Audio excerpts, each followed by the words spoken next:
In this video, we're going to make some crispy fried pork chops that has lots of flavor throughout. Let's get started. First, we're going to start off by seasoning the pork chops with a blend of spices, which can be found on my website at plussizeinchicago.com.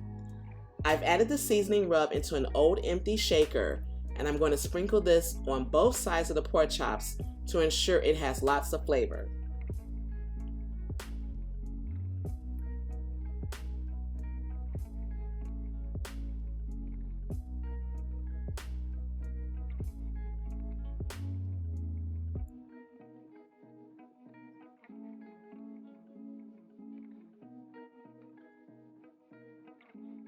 Next, we're going to add some of these same seasonings into our flour dredge. If you notice, I'm putting the pork chops inside the Ziploc bag, and I'm going to shake up the pork chops to ensure they are well covered.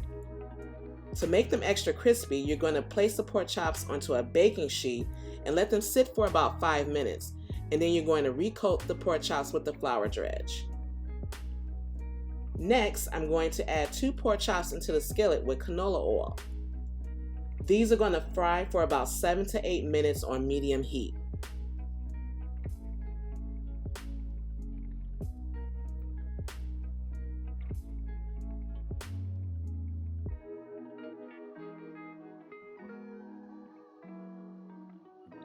Next, you're going to turn them over and cook for another 7 to 8 minutes.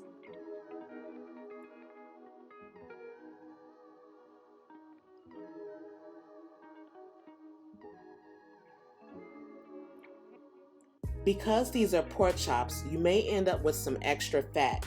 Just remove those from the pan. Once the pork chops are ready, you're going to place them on a baking rack so that the pork chops don't get soggy sitting on a paper towel. To get the full recipe, visit plussizeinchicago.com.